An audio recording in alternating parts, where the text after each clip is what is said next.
In the summer of 1863, the fate of a nation balanced on the edge of a knife. Two massive armies, each carrying dreams of their people, were the hopes and about to collide in a small Pennsylvania town that most Americans had never heard of. What happened over 3 sweltering July days would determine whether the United States would survivature forever as one nation or frack into 2 separate countries. This is the story of Gettysburg, where the tide of America's war's blue finally began to turn. The morning mist clung to the rolling hills of Pennsylvania as Confederate General Robert E. Lee's Army of Northern Virginia marched deeper into enemy territory. Lee was a man driven by audacity and desperation, in-clad soldiers equal measure. His grade just delivered a crushing blow to Union forces at Chancellorsville, but that victory had come at a terrible price. Stone's most trusted Lieutenant Wall Jackson, Lee, and perhaps the most brilliant tactical mind in the Confederate Army, lay dead from wounds inflicted by his own men in the confusion of night battle. The loss of Jackson was more than just the death of a general. It was the severing of Lee's right arm, the silencing of the one voice that could match his strategic vision with flawless execution. Now, 2 months later, Lee found himself without his most audacious commander as he embarked on his most daring gamble yet. The Confederate cause was bleeding to death slowly. Virginia, the breadbasket of the Confederacy, had been ravaged of constant by 2 warfare. Her fields lay fallow, her farms stripped bare to feed armies. The Union blockade tightened like a noose around southern ports, choking off vital supplies from Europe. Confederate currency was becoming worthless paper, and the will of the Southern people was beginning the strain of endless under-casualties to Cracation and Priv. Lee understood that the Confederacy could not win a war of attrition. The North possessed overwhelming advantages in population, industrial capacity, and resources month. Every that passed saw Union armies grow stronger while Confederate forces grew weaker. If South there was to achieve independence, it need victory on decisive soil, Northern something so shocking and that it would break complete people and the will of the Union force Abraham Lincoln to sue for peace. The invasion of Pennsylvania was Lee's attempt to achieve that in its simplicity a knockout blow. The plan was brilliant, terrifying in its risks. Lee would march his entire army north, cross through the Shenandoah Valley, then sweep into Pennsylvania, such into Maryland, and a move would accomplish multiple objectives simultaneously. During the war would take its soil off Virginia season, allowing the crucial growing the state's farmers to plant harvest without an army's trampling their fields. It would force the Union Army any of the Potomac to abandon plans for a summer offensive and instead race to defend north their own territory. Most importantly, a Confederate victory on finally convinced northern soil might Britain and France to recognize Southern independence and intervene in the war. The Army of Northern Virginia that crossed the Potomac River in June 1863 was perhaps the veterans who had marched with force ever assembled on were American soil. These, the finest fighting not the had, stumbled through the early battles of the war. These were hard years of victories against Lee through 2 seemingly impossible odds. They had broken Union bull lines at Run, crushed McClellan's Peninsula campaign, and sent 1 recruits who raw Union general after another limb in defeat. They believed to Washington ping back religious in their cause with fervor, D and Robert, they believe in E, Lee with absolute devote all their confidential. Yet for and skill, the Confederate Army faced challenges that would have daunted lesser men. They were marching into hostile territory, where every civilian was a potential spy and every farm cavalry. Their might conceal Union supply lines stretched to Virginia, hundreds of miles back, and sabotage. Most, vulnerable to raids critically, they were operating without adequate intelligence about enemy movements. Jeb Stuart, Lee's eyes and ears, had taken his cavalry on a raid around the Union Army that, blind to his opponent, left Lee's location and intentions. Meanwhile, in Washington, President Abraham Lincoln watched the Confederate invasion with growing alarm. The Army of the Potomac had been through a string of commanders, each promising victory only to deliver defeat and disappointment. Joseph Hooker, the latest in this parade of failed generals, had been thoroughly Chancellorsville despite outmaneuvered by Lee at holding every possible advantage. Now's army threatening with Lee very heart of the Union, Lincoln made a fateful decision. He replaced Hooker with George Gordon Meade, a competent corps commander who had never led an army in battle. Meade inherited an army that was demoralized and uncertain. The soldiers of the Army of the Potomac were brave and well-equipped, but they had been beaten so many times by Lee that they had begun to believe he was invincible. They marched north not with the confidence of victors, grim determination of men, but with the G who knew they might be marching to their deaths. Yet beneath their pessimism lay a spark of something that Lee's previous opponents had lacked. These men were fighting on their own soil now, defending their own towns and families. The invasion had awakened something primal in the Union ranks, a fury that would soon manifest itself on the fields around Gettysburg. The small town of Gettysburg had no strategic importance beyond the fact that nearly a dozen roads converged there like spokes on a wheel. With a population of just 2,400 souls, it was a quiet farming community known for its carriage manufacturing and cobbler shops. The residents went about their daily business, unaware that history was about to descend upon them with devastating force. Within days, their peaceful streets would witness more violence than anywhere else in North America had ever seen. On June 30th, Confederate forces approached Gettysburg not seeking battle, but searching for supplies, particularly shoes for their barefoot soldiers. What they found instead was Union cavalry under General John Buford, a hard-bitten veteran who immediately recognized the strategic importance of the road junction. Buford's troopers dismounted and prepared hasty defensive positions, knowing they were vastly outnumbered, but determined to hold until infantry reinforcements could arrive. Neither side intended to fight a major battle at Gettysburg, but sometimes history chooses its own stage. As dawn broke on July 1st, the crack of rifle countryside, what fire echoed across the Pennsylvania, began as a skirmish between cavalry patrols, rapidly escalated as both armies fed more and more troops into the fight. Confederate forces drove the Union defenders back through the streets of Gettysburg and up Cemetery onto of town. By Hill South evening, both armies were converging on the area, drawn by the sound of gunfire like moths to a flame. Lee, the battlefield, arrived on to find his forces holding the town but facing Union defenders in strong positions on instincts told him to the high ground. Press his attack immediately, to advantage before the enemy could consolidate their position's aggressive leadership, but without Jackson his army scattery stilled across the countryside. Lee hesitated. That moment of uncertainty would prove costly, as it allowed Meade to establish defensive lines along Cemetery Ridge that would prove nearly impregnable. The stage was now set for every confrontation that would duel previous Battle of the Civil, the next two war. Over days, more than 1,000 soldiers would clash 160 in a struggle so intense and destructive that it would leave reeling. The fate both armies of the American experiment in democracy to hung in the balance, waiting be decided by courage, strategy, and the terrible arithmetic of war. The second day of battle dawned gray and humid, with thunder on the horizon like harbored clouds gathering on the fingers of the storm to come. General Meade's Army of the Potomac had spent the night fortifying their positions along Cemetery Ridge, creating what would become known as the Fishhook Formation. From Culp's Hill curving around Cemetery Hill and stretching south along Cemetery Ridge to the rocky outcropping called Little Round Top, the Union line resembled a giant fishhook embedded in the Pennsylvania landscape. Lee studied the Union positions through his field glasses, his weathered face betraying non-enning beneath of the frustration held the high ground, exactly the surface, the enemy what he had hoped to prevent. Every military instinct screamed that attacking uphill against entrenched positions was folly, yet retreat was not an option. The Confederate army was deep in enemy territory with limited supplies and no hope of reinforcement. They had come north to win a decisive victory, and turning back now would accomplish nothing but a long, dangerous withdrawal under constant harassment. The Confederate plan for July 2nd was ambitious in its scope and devastating in its execution.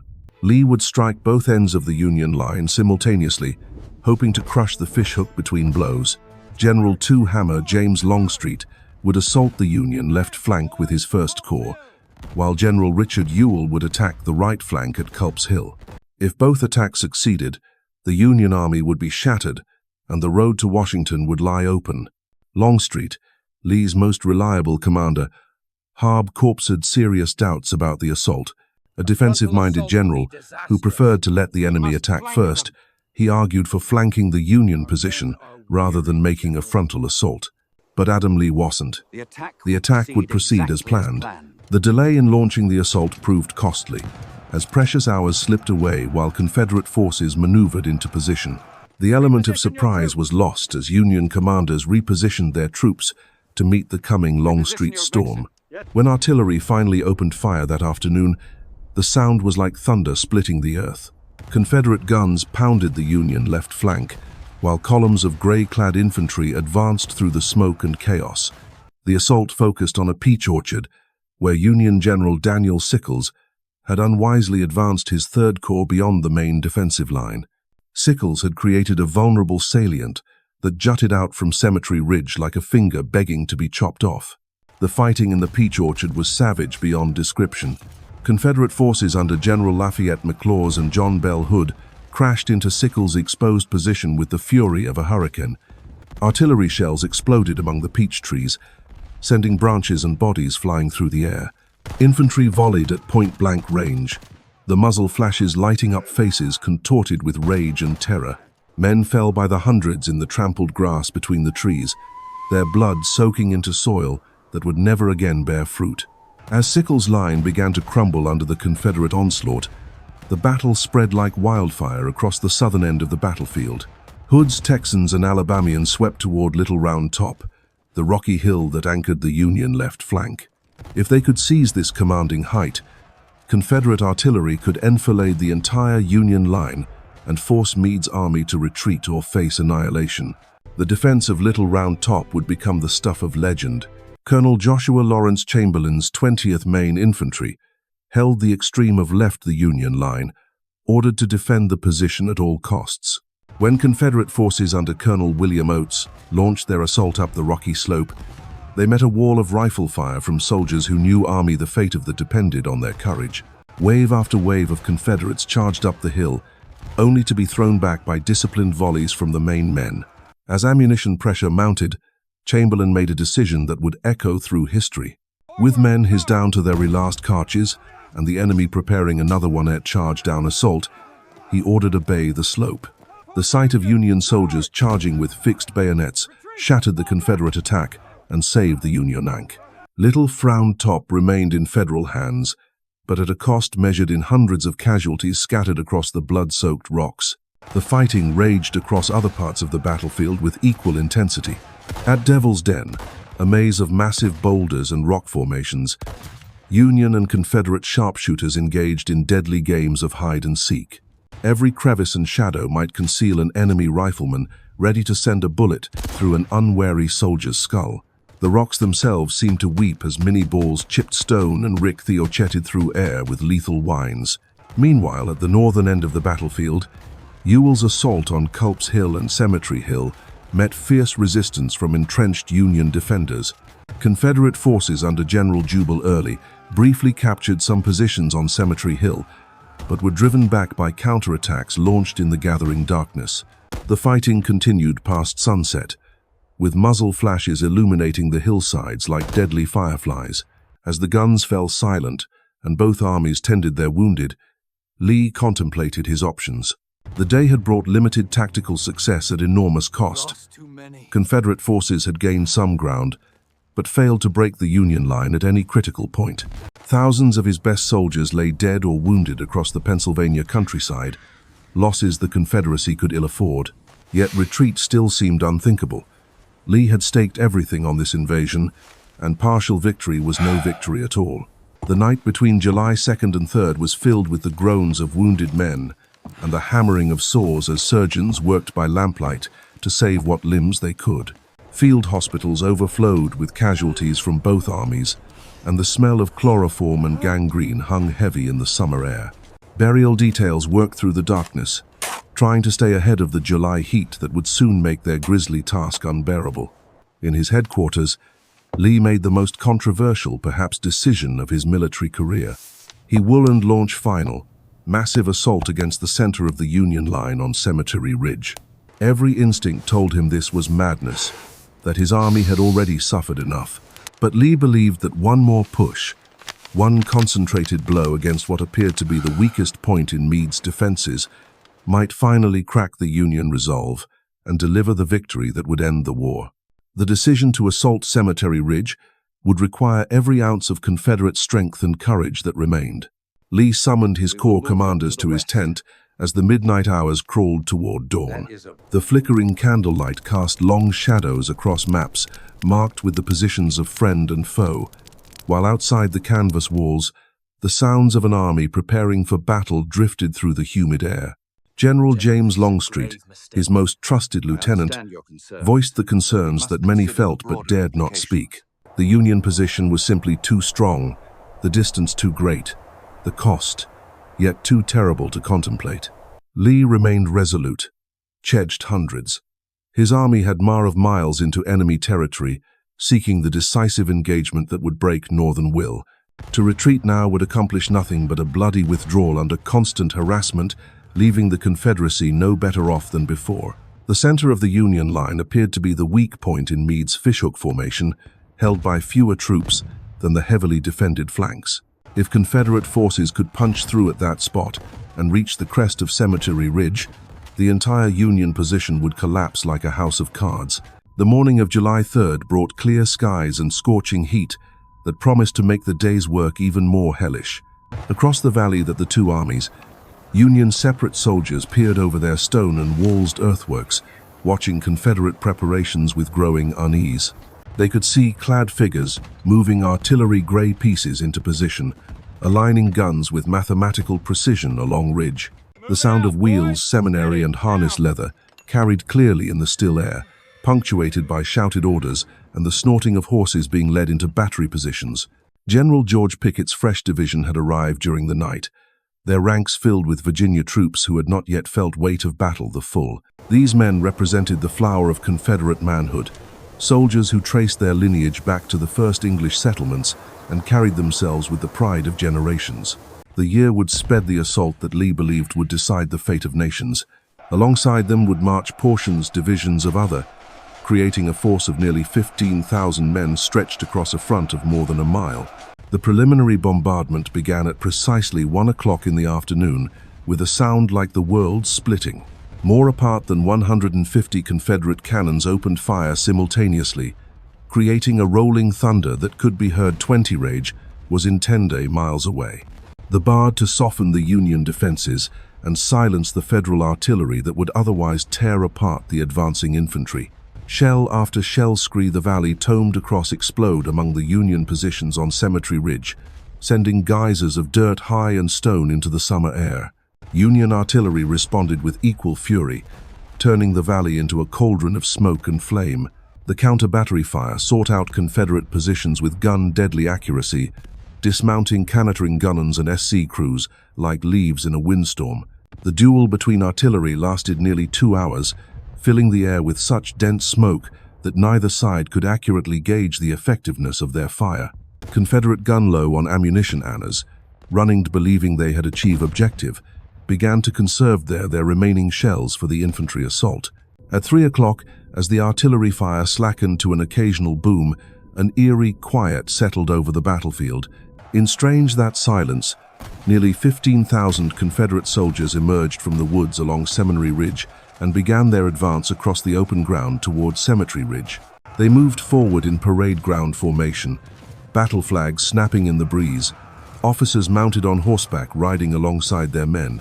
It was a sight both magnificent and terrible, representing the last great infantry assault of the old style of warfare. The distance the Confederates had to cover was nearly a mile of open ground, with virtually no cover save for a few scattered farm buildings and rail fences. As they advanced, Union artillery that had survived the bombardment opened fire with devastating effect. Solid shot plowed furrows through the Confederate ranks, while exploding shells sent shrapnel whistling through the air like deadly hail. Men fell by, but the gray lines closed ranks and continued forward with mechanical precision. Halfway across the field, the Confederate formation began to compress toward the center as units sought to avoid the Enfield Unionading fire from batteries positioned on Cemetery Hill and Little Round Top. What had begun as an assault across a broad front gradually became a concentrated spearhead, aimed at a small section by the Sumter Stonewall Defender Second Corps, under General Winfield Hancock's create. They converged a massive target that Union miss, and the SL gunners could hard laughter intensified with each step. Confederates took tower that their objective.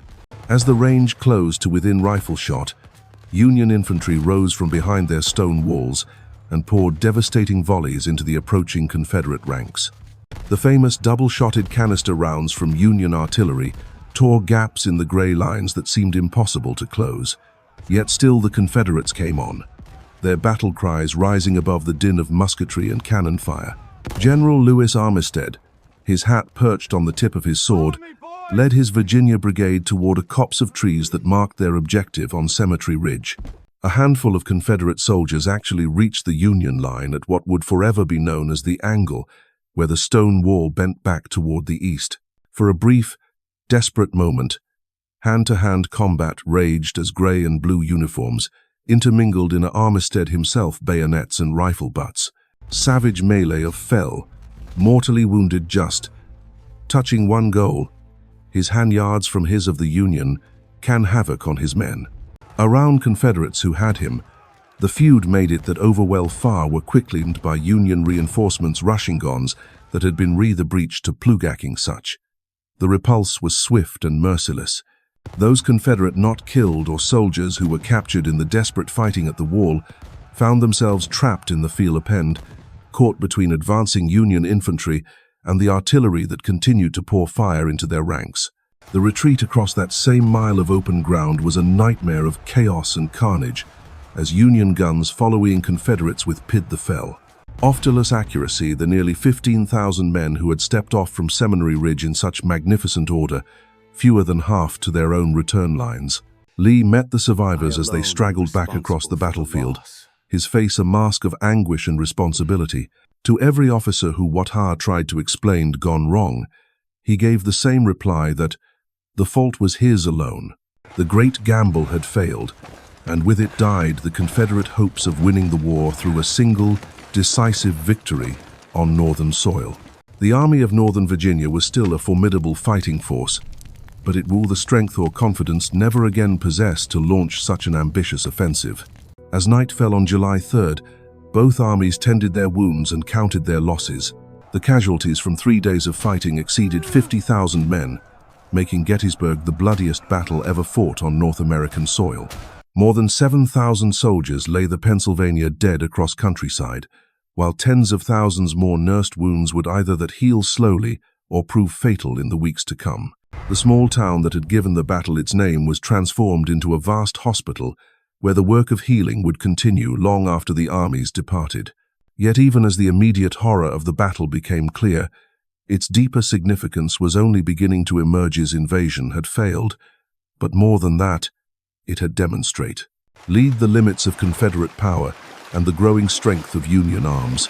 The Army of Northern Virginia would retreat back across the Potomac, never again to threaten the Northern heart such forceland with. The initiative in the war had passed permanently to the Union, though few on either side recognized it at the time.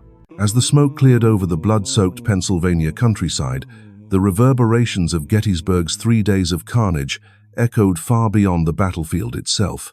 700 miles to the west, along the muddy banks of the Mississippi River, another drama was reaching its climax that would prove equally decisive in determining America's fate. The fortress city of Vicksburg, perched high on the river bluffs, had withstood a grueling siege for 47 days. Its Confederate defenders, commanded by General John Pemberton, clung to their positions with desperate determination, while civilians huddled in caves carved from the hillsides to escape the constant bombardment. President Lincoln had long understood the strategic importance of this Mississippi stronghold, declaring it the key that would unlock the entire war. Control of Vicksburg meant control of the great river that bisected the continent, cutting the Confederacy's lifeline to the western states of Texas, Arkansas, and Louisiana. General Ulysses Grant's relentless siege had slowly strangled the city, reducing its defenders to eating mule meat and rats, while Union artillery pounded their fortifications into rubble. The timing of Vicksburg's final agony could not have been more perfect from the Union perspective. On July 4th, 1,000, 863, as Lee's battered army began its painful retreat from Pennsylvania, the Confederate garrison at Vicksburg surrendered to Grant's forces. The symbolism was unmistakable. On America's birthday, the Union had delivered a devastating double blow that would echo through history. The Confederacy had lost not only its most audacious gamble for victory, but also its grip on the mighty Mississippi. The rebellion that had once seemed capable of sundering the nation forever now faced the harsh reality that its dreams of independence were slipping away like smoke on a summer breeze. Gettysburg had not ended the war, but it had revealed the truth that would define all the bloody months to come.